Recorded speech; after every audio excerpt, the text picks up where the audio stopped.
yeye anachukua dakika 10 akuwa peke yake. Kumbe hapa basi walicheki wakaona upande wa mbele kuna machuma zimewekwa upande wa mbele,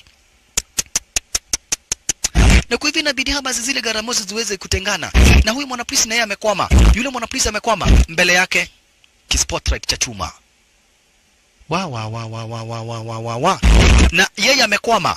Woi, ilibidi aweze kufungua hapa basi belt akaruka sana kama hiyo kunokea kile kispotlight wa sasa. Ikaonekana ile mbinu itasababisha watu wakufe, kwa hivyo haikufua dafu. Ile mbinu ya kusafirisha watu basi haikufaulu. Ndio huyu naye bradhake Samira Reddy, ndiye huyu. Na Samira Reddy alikuwa amefahamisha bradhake asijari kuwa yeye wakiwa hapa basi bila shaka pale na Ajay Devgan watangangana na watafanya kila jitihada ku make sure hapa basi wamelipa hospitali. Kwa hivyo yeye akona shida ya akona hitilafu ya macho. Kwa hivyo yule mwanapolisi kwa jina la Anil Kapoor alikuja kubonga na yeye. Jamaa wetu kufika hivi akapata mwanapolisi kwa area. Na sasa bradhake Sanil Reddy, bradhake Samir Reddy hajui kwa wale watu walikuwa wezi ama walikuwa na plani ya ugaidi. Kwa hivyo yeye wakati aliulizwa story kuhusu, aliweza kusema kila kitu. Akasema basi anajua kuna mtu kwa jina la Ajay Devgan na ambaye hapa basi ni rafiki yake Samir Reddy na ambaye watakuja kulipa hospitali. Ilikuwa yule mwanapolisi hakujifanya mwanapolisi, alijifanya tu rafiki. Kwa hivyo brother yake Samir Reddy kila kitu chenye anajua aliweza kuelezea. Zaidi akataja mpaka ya kina Ajay Devgan na Zaid Khan. Alright. Na ile tayari Ajay Devgan amefika hapa. Akapata kuna mwanapolisi akahepa. Hata hivyo aliwacha amelipa bili ya wanapolisi. Kwa hivyo naye Anil Kapoor akasema basi ameshajua jina la huyu gaidi ni Ajay Devgan. Kwa hivyo Ajay Devgan anaweza kuchunguzwa hapa, basi bila shaka pale majina yake yaweze kuchunguzwa, ajulikana anafanya nini na ajulikana basi kila kitu kumhusu. Ijulikana kila kitu kumhusu. Basi alikuja kwa hospitali. Akadai wakati deni itakuja kulipwa unipigie simu. Sawa? Sorry, what name? Hii deni ikikuja kulipwa. Paid for, sir. Akamwambia ishalipwa. Ililipwa lini? Ai, dakika 15 zenye zimepita imekuja ikalipwa na huyo jamaa anaitwa Ajay Devgan na akaenda. Anil Kapoor akajua Ajay Devgan ako hapa. Ajay Devgan ako hapa. Ajay Devgan ako hapa. Kwa hospitali hayupo. Bill imelipwa. Bas, wanapolisi wakaitwa sasa. Wakafahamishwa huyu jamaa ako hapa upande wa ndani. Kwa hivyo ni mwenye hospitali uweze kufahamishwa aweze kufunga milango yote ya kuingia na ya kutoka. Milango zote za kuingia na za kutoka ziweze kufungwa. Mwanzo terrorist ako hapa. Mimi ni polisi. Umemuona huyo mtu kuja umtambue. Ila sasa huyu Anil Kapoor hajui sura ya huyu jamaa. Kwa hivyo anahitaji mtu mwenye anaweza kumtambua. Mtu tu mwenye anaweza kumtambua ni huyu nurse. Mwanzo huyu nurse amekuwa hapa na ameona jamaa akilipa. Kwa hivyo sasa niambebe yule nurse ili nurse aweze kumtambua jamaa wetu Ajay Devgan. Alimchukua. Kumwambia tafadhali mimi ni polisi na huyu jamaa ameteka kombora lenye linaweza kuua watu 500 mara moja. Boom. Kwa hivyo tafadhali kuja utuoneshe huyu mtu. Sasa mtu akasikia alamu imelia. Alamu imelia. Na ilikuwa kama heshima ya kwake huyu basi marehemu Samira Reddy kulipa deni ya hospitali ya bradhake. Lazima angelipa basi kuonyesha na heshima. Ala, alright. Hivyo basi kama ndivyo hivyo, aliamua hapa ishi ataweza kuchomoka na yeye. Aliamua kuchomoka kutoka kwa lile hospitali. Kaingia kwa elevator. Na sasa imesemekana milango zote ziweze kufungwa. Imesemekana milango zote manze ziweze kufungwa ili huyu jamaa aweze kukamatwa. Cheki maneno. Nas ako hapa ili kumtambua. Nas anaandamana hapa basi na Anil Kapoor ili aweze kutambua jamaa wetu. Cheki maneno. Na jamaa wetu ni kuumilia. Pesa ameanza kutumia. Pesa ameanza kutumia tayari hapa basi ameshalipa. Ameshalipa hapa basi bila shaka pale hospitali. Maridadi. Ili kugharamia hapa basi operation ya macho ya bradhake Samir Reddy.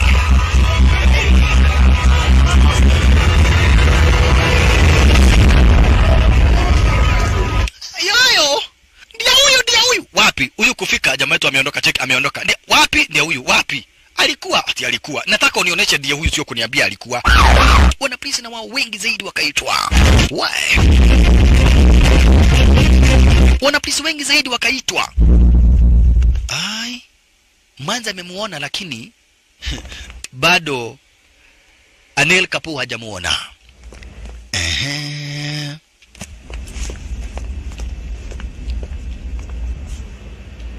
Akagurumisha dinga. Akaona Nasa na anajua sura yake vizuri zaidi. Hapa kuna hatari. Chungulia kwa madinga. Anil Kapoor.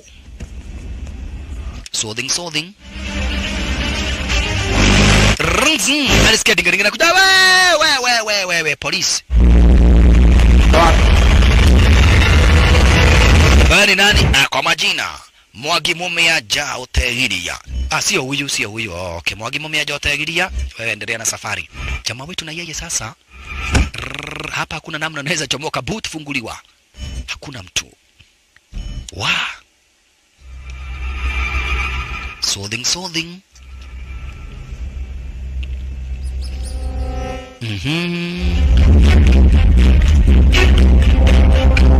Chunga sana kukamatwa jamaa wetu. Zunguka na yeye. Akafungua boot. Akachukua silaha. Maridadi. Alichukua boot akafungua silaha. Akachukua silaha. Chonjo kabisa. Punde si punde wanapolisi walikuingilia wengine wengi. Wanapolisi kwa wengi zaidi. Ripoti zikafika kwamba na kwetu huu jamaa amelipa tiketi ya kwenda upande wa India yake na ya bibi yake. Polisi wakaambia huyu manza anaweza gundua huyu jamaa. Huyu tu ndiye anajua sura yake. Yes. Kina kafahamishwa jamaa ni kuenda anaenda bana. Amebook ticket ya ndege ya watu watatu. Yeye, bibi yake na mtoto wake. Tiketi ya ndege bas moja kwa moja hadi kwa uwanja wa ndege. Shasha, lazima tuende kwa uwanja wa ndege mara moja. Huu jamaa hawezi akaruhusiwa kutoka upande wa London, bado hatujachagua hili kombora. Jamaa wetu akajua wewe tu ndiye dinga lako haliwezi likasimamishwa, kwa hivyo wewe ndio utanisafirisha. Kwa hivyo alijiseti kwa boot jamaa wetu aje Dugan, alijiseti kwa boot ya dinga la huyu mwana polisi. Mwanzo hili sasa haliwezi likasimamishwa. Haya, wana polisi hapa kwa airport, speed kuhakikisha huyu jamaa hata chomoka hapa. Ni yeye wanatafuta amodhade jalia hivyo, nitafuteni kabisa, mimi niko hapa, niko area. Kama ni mimi mnatafuta, endeleeni kunitafuta. Sasa wana polisi wakawekwa on toss. Tiketi inaonyeshana hapa si watu watatu wanachomoka. Chenye kimefanya tujue ni juu ya bibi yake. Kwa hivyo inaonyeshana wanataka kuchomoka. Akataimiwa. Wakatime. कोई भी एशियन दिखाई दे उसे पूरी तरह cross check. Wakatime. आकाश की कोई photo ready मिली? Picha yake umepata? Bado hatujapata picha yake. Lakini tunafuata basi maagizo kulingana na venye ambavyo tunaona ati yeye na bibi wanataka kuchomoka. Masaa ya ndege yenye walikuwa wamelipia yakafika na ndege likaenda. Huyu jamaa ametucheza. Kwa nini? Kama ndege imeenda atakuja kwenda na nini? Hawezi enda na ndege.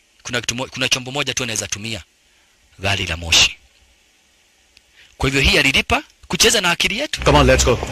Twende kwa uwanja wa gari la moshi. Kwa sababu alilipa hii kutuenjoy. Haya, jamaa wetu naye wakati anakuja kuingia kwa gari la moshi sasa. Aliwaenjoy. Hiyo ni ukweli, hapo wamejua aliwaenjoy. Sasa anataka kusafiri kutumia haba sigara moshi. Mwanzo gari moshi alina basi masumbuano mengi. Bash. Na walikuwa wapatane na bibi ya Arazi Nywizi. Ilikuwa wapatane na bibi yake Araizi. Lakini alipata kwa runinga basi watu wanatangaza wakisema basi watu bado watakufa. Mwanzo mbinu na barua yenye jamaa wetu aliandika. Lile hoteli ripuka. Kwa hivyo jamaa wetu akaamua kupiga simu. Alipiga simu sasa, mwanzo wamekaa tu wakigojea apige simu. Train को Glasgow station पर ही रोकना पड़ेगा सर। उनके मुताबिक स्टेशन खाली करवा दिया गया है और एक 90 मेंबर्स की रेस्क्यू टीम भी वहां पहुंचा दी गई है। Wanajaribu kutumia mbinu zote, wanasema sasa tufanya namna gani? Hakuna mbinu yoyote ingine isipokuwa ili kombora kuteguliwa. Sasa watu watakufa. Kama tukituma chopa ziende zichukue hapa basi, ama tuweke kinga. Hilo garamoshi likuje lipate kinga ligonge. Maambulance ziwe hapo, ndege ziwe hapo, zipeleke watu hospitalini. Wenye watakufa wakufe, wenye wataokoka wakoke. Aliwaambia hapana. Akaambia tu ndio mbinu, akawaambia hakuna. Sitaki mtu hata kuota akufe. Mnasema watu wengine wakufe. Pengine moja kati ya watakufa ni mtoto wangu. Siwezi nikataka kitu kama hicho. Punde si punde simu ndio hiyo. Yes, Sanjay. Babaraye, niwe ni mimi. Nilikuwa nimekuandikia barua ya kukuambia usimamishe hilo gari la moshi. Kombora lenye nilikuwa nimeseti halijakuwa connected. Nilikuwa nataka tu pesa. Kwa hivyo simamisha gari la moshi, hakuna mtu atakufa. Wewe iwezekani wewe, si ulilipua ile nyingine. Kamwambia wacha ujinga, simamisha gari la moshi na siongei na wewe. Hiyo kombora is not activated. Wase ni aje? Nimekuja na good news. Simamisheni gari la moshi. Hilo bomb sio activated. Kaena ngoma wewe. Au unajua terrorist ni kusema nini? Anataka watu wote wakufe. Kazi ya materrorist ni kuua watu. Akamwambia simamisha hilo gari la moshi. Hatuwezi simamisha. Huyu jamaa ni terrorist. Utasimamisha watu wakufe. Akamwambia mimi sitaki kujua. Huyu jamaa kulingana na venye tumeongea na yeye na venye ambavyo tumesikizana, ameniambia tusimamishe gari la moshi. Hakuna mtu atakufa. Nimemwamini. Hoja yake ni pesa. Hakuna. Iko. Huyo jamaa hataki kuua watu. Hakuna kitu kama hiyo. Terrorist ni muuaji. Na ukisimama watu wakufe, tukufanye nini? Venye mtataka. Stop the train. Mamane anajiandaa. Mwanzo wanafaa kupatana kwa uwanja wa gari la moshi kwa radio station na kisha wachomoke. Lakini sasa ameshajua ile story Anil Kapoor. Jamaa wetu akapigia bibi yake mwashiriano. Usijifunge. Kuja speed kwa uwanja wa gari la moshi ili tuchomoke. Na ukuje na mtoi. Mama alianza kujiandaa sasa. Lazima wachomoke upande wa London na waelekee moja kwa moja hadi upande wa India. Lakini sasa mama hajaijua kuwa huyu ndiye mtu mwenye aliweza kufanya nini, kuwa huyu mtu ndiye aliweza hapa basi bila shaka pale kwanza ile risasi yenye alipigwa ilikuwa maka kwa pesa stara kama hiyo. Unaona? Pigwa risasi ikakwama kwa pesa stara kama hiyo. Anakumbuka. Mama hajaijua kuwa hapa basi bwanake ndiye mtu ambaye ni terrorist, the most wanted terrorist. Mama bado hajajua. Mwanzo picha ya huyu jamaa bado haijapatikana kwa maruninga. Kwa hivyo bado haba hajajulikana. Lakini punde si punde Anil Kapoor alikuingia. Anil Kapoor kuingia akamwambia mama, tafadhali nataka utusaidie kukamata bwana yako kwa sababu bwana yako ndiye terrorist. Na wewe tu ndio unaweza kutusaidia kuokoa maisha ya watu 500. Sasa mama kuimagine ati maisha ya watu 500 akaamua kusaidia wanapolisi.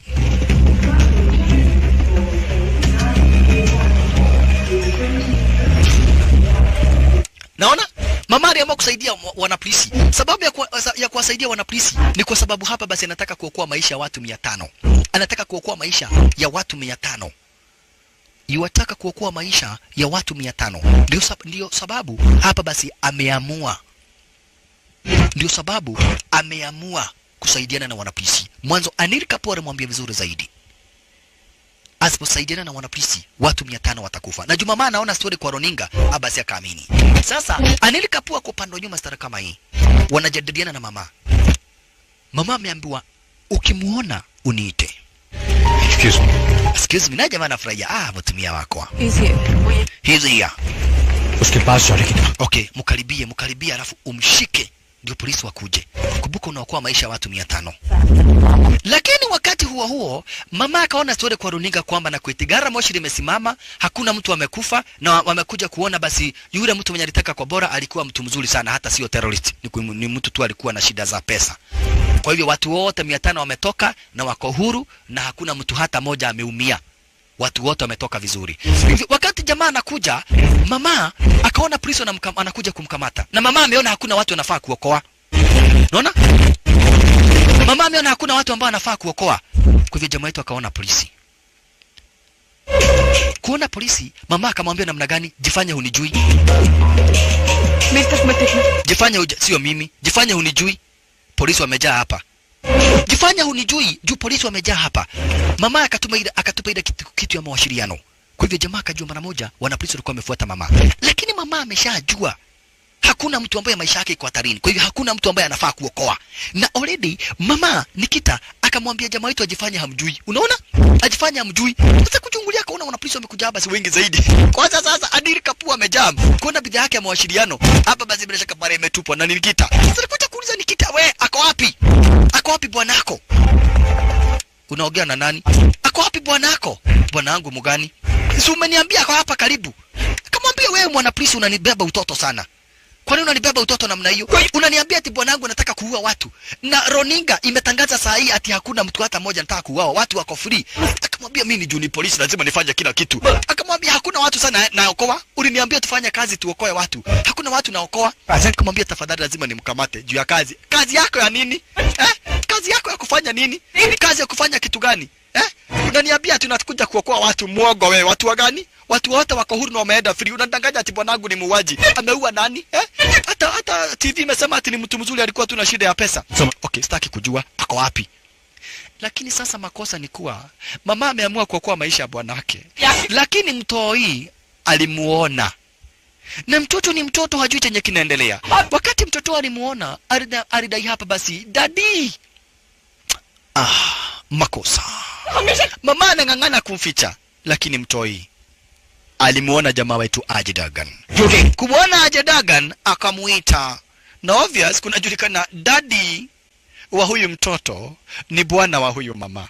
Kwa hivyo obvious bwana wa huyu manzi naye ni nani? Ni Ajay Devgan. Hebu kagua.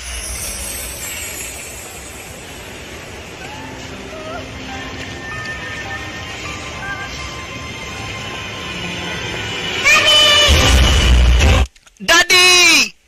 Makosa. Mama akaanza kusema it's not him. No, that's not him. That's not him. That's not my husband. Lakini sasa Anil Kapoor amemuona. Na akaona hapa basi bila shaka pale huyu ndiye jangili ambaye wanatafuta mwanzo. Huyu jangili bishi bila shaka pale Ajay Devgan ndiye babake yule mtoi na ni bwanake huyu manze. Makusha kufuatwa shasha. Wala la la la la la la la la. Afuatwe shasha. Wololo ya ye. Afuatwe. Anil Kapoor. Ndiye huyo. Anamtaka Ajay Devgan. Ajay Devgan. Ajay Devgan ndiye hapa basi anahitajika. Ajay Devgan. Anil Kapoor. Sasa ni kumwinda, kumtafuta shasha. Kumtafuta shasha, cheki maneno. Anashindwa huyu jamaa ameenda wapi? Ataishi aje kumtafuta? Na ampati. Ajay Devgan na yeye ndiye huyo. Wanapolisi wameanza kuitwa. Kidogo hivi alimuona. Huwezi fanya nionekane nikuwa mwanapolisi bure. Huwezi ukasababisha nionekane ati mimi ni mwanapolisi bure. Kwa hivyo aliweza kuitisha backup. Akadai yako na uhakika huyu jamaa ako hapa. Amemuona na sasa amejua sura yake. Amemuona na sasa amejua sura yake. Kwa hivyo ni wakuja mkamate mara moja. Wakuja mkamate mara moja. Ameagiza wanapolisi, anti-terrorist police wakuja basi walete reinforcement. Ala. Ashanala. Zinga mkononi ni pistol kama mwano. Unaniulizaga nini? Unanitafuta pesa ni yako nilichukua. Nimeokoa maisha ya watu. Pesa sio yako. Unanitafuta ya nini? Wow. Sasa ni kitanze mtazamaji. Baina ya Anil Kapoor na Ajay Devgan, kitanze shasha.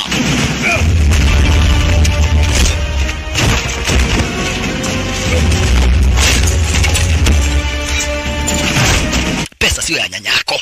Pesa sio yako. Watu nimewachilia. Unaniuliza nini? Ni kazi yako kuchika mekora. Mimi ni msokora mgani? Mimi nataka tu pesa na nini? Pesa tu ndio nataka. Na nimepata, wacha niende. Bunduki. Piga marasasi. Weka bunduki kando. Na kuuliza aje Vavarai. Pesa ni yako hapana, ni ya nyanya yako hapana. Unaniuliza nini? Arachukua bunduki. Ajay Devgan alichukua bunduki.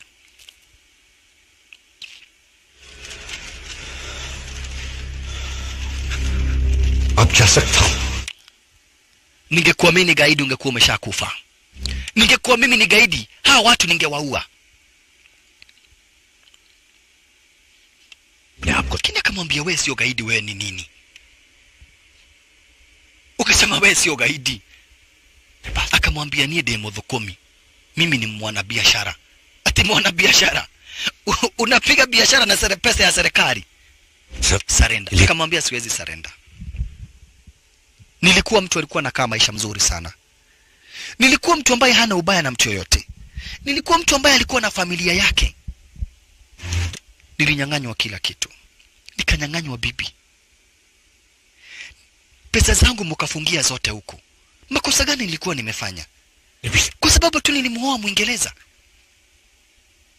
Hiyo ni makosa. Mlinyang'anya pesa, hizo pesa ndizo mimi nimeitisha. Niwache nichukue bibi yangu niende Vavarai. Sijaua mtu hata moja. Sijasababisha kifo cha mtu hata moja. Lakini lazima ningejifanya terrorist. Lazima ningejifanya mimi ni Al-Shabaab. Lazima ningejifanya mimi ni Taliban. Ili niende. Tafadhali, niruhusu nichukue bibi yangu. Pesa niko nazo ndio. Hata sijazibeba hapa. Pesa already nimeweka kwa account ya bibi yangu. Tafadhali, let me go man. Papo hapo polisi wakaingia. Wakadhani jamaa anataka kumuua Anil Kapoor. Kudhani anataka kumuua Anil Kapoor. Walimpiga marasasi. Oi. Anil Kapoor alijaribu kusema no, lakini maskini Ajay Devgan alipigwa marasasi. Oi. Alijiongea vizuri zaidi kwake Anil Kapoor, akimwambia Anil Kapoor wacha niende. Mwanzo mimi nilitaka tu kuchukua bibi yangu tu na tukaishi na yeye. Nilitaka tu pesa kwa sababu nilinyang'anywa pesa. Akamwambia basi kila kitu. Anil Kapoor alikuwa amejitolea hata tamwachilia aende. Lakini wanapolisi wale wengine waliingia wakampiga marasasi jamaa wetu Ajay Devgan wakamuua. Hata hivyo, jamaa wetu alikuwa na hofu hali inaweza kuwa mbaya, na kwa hivyo alikuwa amewacha barua yenye hapa basi bila shaka pale alikuwa ameambia mama, in case chochote kibaya kitendeke, nataka uchukue hizo pesa zenye nimeweka kwa account yangu. kwa akaunti yako, umle huyo mtoto nazo. Lakini nusu ya hizo pesa umlipie, umpatie hapa basi bila shaka pale brother yake Samia Ready. Umpatie brother yake Samia Ready nusu ya hizo pesa. Ni kesi ni kidedi, uchukue hizo pesa, upatie nusu brother yake Samia Ready na kisha nusu hapa basi ujisaidie nazo. Na kisha hatimaye uishi kuambia huyo mtoto wangu kwa mimi sikuwa gaidi. Mimi nikufa kifo tu cha kawaida. Hiyo ndio barua yenye alikuwa amewachia mama. Lakini all the same, mama alipata barua ndio, lakini licha ya kuachiwa pesa na kuachiwa hapa basi bila shaka pale ile barua, mzee Ajay Devgan ameiaga dunia. Alingangana kulipisha kisasi, alingangana kutafuta pesa kulingana basi na makosa aliweza kufanyiwa, but all in vain. Ajay Devgan kuisha maneno, alikufa kifo cha aina hiyo. Hii ni kutuonesha kwamba na kueti crime does not pay. Crime does not pay, na uwezo ukashindana na serikali yoyote ile, wala ya London, wala ya India, hata ya Kenya. Crime does not pay. Ajay Devgan kusha maneno. Marafiki wake vile vile akina Samia Ready waliweza kudena akina Zaid Khan, huko basi akawacha mke wake akiwa na pesa ndio, lakini akiwa hana bwana. Dogo brother, wapenzi watazamaji, crime does not pay. Mshahara wa dhambi ni mauti. Tez picha to Tez mwisho akubishini wako Manserector, top ranking DJ, ranking Afro amigos. Crime does not pay.